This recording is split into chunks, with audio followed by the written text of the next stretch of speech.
Un autre exemple d'utilisation de la palette propriété, par exemple, je souhaite modifier cette image ici. Donc je repère quel type d'image, enfin quel type de calque j'ai ici. Il s'agit d'un calque de pixels, donc c'est un calque normal, pixelisé. Je vais pouvoir ici intervenir sur ces dimensions. Donc je vais mettre par exemple 5. Ici, je laisse la valeur, enfin le cadenas pour verrouiller la hauteur-largeur. Ici, donc là, la largeur est ici et, pardon, je vais mettre 5 cm ici. Et je valide. Voilà. Le redimensionnement se fait selon la largeur ici ou selon la hauteur en faisant attention à garder les proportions qui sont ici. Donc je peux intervenir aussi sur l'angle si je veux de cette image par ce biais-là. Voilà. Alors par exemple, une autre utilisation de la palette propriété, j'ai plusieurs images. Bon, je vais recopier la même image ici que je souhaite aligner. Je suis en train d'appuyer sur Alt pour faire une copie de ces calques. Si je peux sélectionner les cadres de mes images, c'est parce que j'ai associé à cet outil déplacer sélection automatique et option de transformation pour pouvoir les manipuler plus facilement. Vous pouvez, comme ceci, utiliser également la palette propriété pour accéder aux options d'alignement. Là, j'ai sélectionné plusieurs images. Je vais pouvoir les aligner par rapport à leur bord supérieur, par exemple ici. Voilà.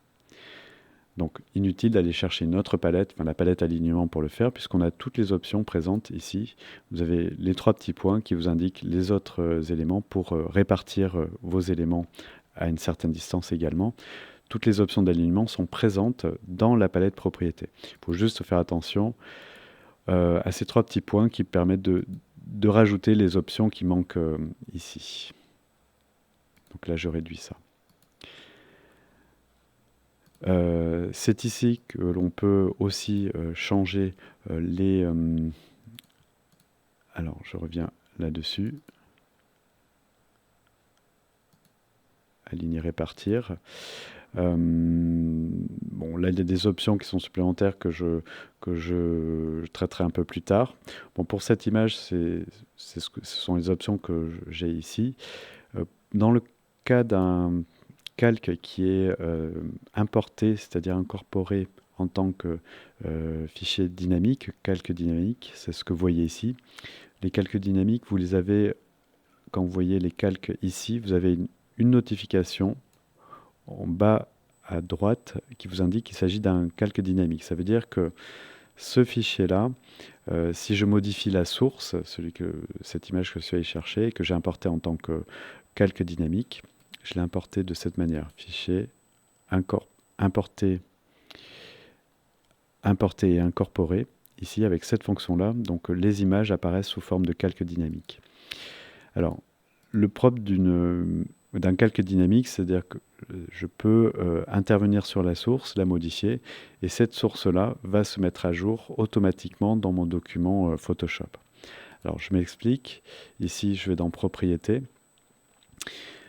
Je vais choisir ici de sélectionner ce calque dynamique et je vais pouvoir en modifier le contenu. Donc, modifier le contenu me permet d'accéder à la source, c'est-à-dire mon fichier source ici, pour amener des corrections. Et ces corrections, une fois enregistrées, seront rapatriées dans mon document final. Alors, je vais faire attention, puisque ça, c'est vraiment mon image source. Je vais faire une correction très faible dessus pour pour pouvoir réutiliser après ce fichier. Donc je vais aller dans Images, Réglages par exemple, et puis je vais changer les niveaux. Ici, augmenter un peu les tons moyens pour déboucher les ombres ici par exemple.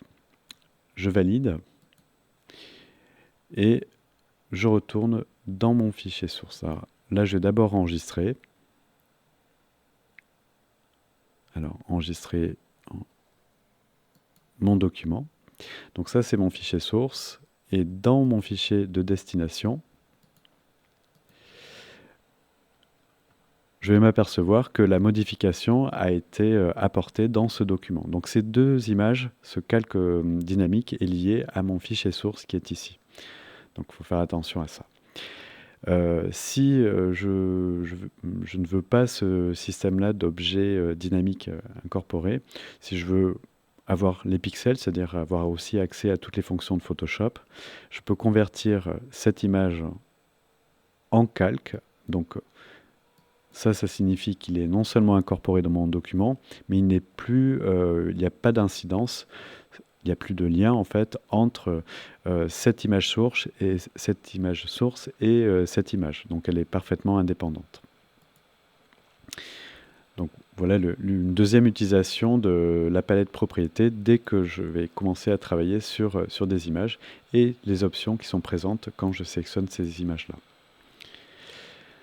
Alors, un autre exemple que je vais mettre dans cette vidéo d'utilisation, c'est que lorsque je vais sélectionner, par exemple, un texte ici, naturellement, j'ai les attributs typographiques qui apparaissent ici, la possibilité de changer la police, la taille, le corps donc, et les différentes options qui sont ici. Alors attention, parce que là, vous avez souvent des options qui sont présentes, donc les 3 petits points pour accéder à toutes les options de la palette caractères.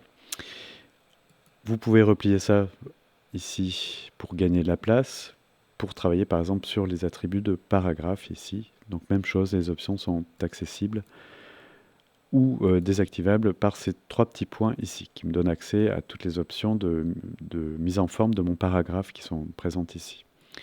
Donc vous voyez que selon l'objet qui est sélectionné, c'est contextualisé ici, on a accès aux fonctions qui sont pertinentes pour travailler ici le texte. Alors, ça sera probablement la même chose si vous utilisez des formes vectorielles dans Photoshop. Si par exemple je prends l'outil ellipse, en veillant bien à me mettre en mode forme ici pour garder la forme vectorielle, je vais dessiner mon ellipse ici.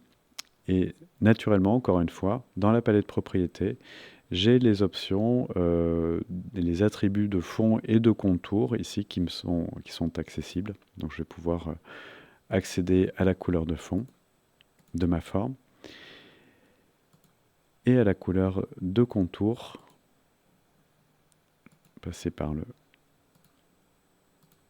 ici, et davantage d'options aussi qui sont liées au tracé ici, puisque là ici je peux choisir le type de ligne, etc., etc. Donc vous voyez que vous avez beaucoup d'options. Notez aussi que, comme dans Illustrator, vous avez le Pathfinder qui est accessible pour faire des opérations, ce qu'on appelle des opérations booléennes entre formes.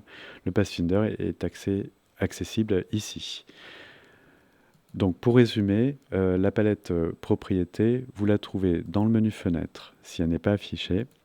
Elle regroupe l'ensemble des fonctions qui sont nécessaires pour travailler sur une image en pixels, sur des calques qui sont pixelisés, sur des textes, sur des formes. Donc vous allez avoir à chaque fois les attributs qui apparaîtront pour régler justement ces attributs de couleur, de forme. Et je n'oublie pas le document lui-même. Si vous ne sélectionnez rien, ce sont les propriétés du document qui sont alors accessibles pour votre mise en page, pour la taille du document, pour placer des règles, des grilles, pour verrouiller vos repères à cet endroit.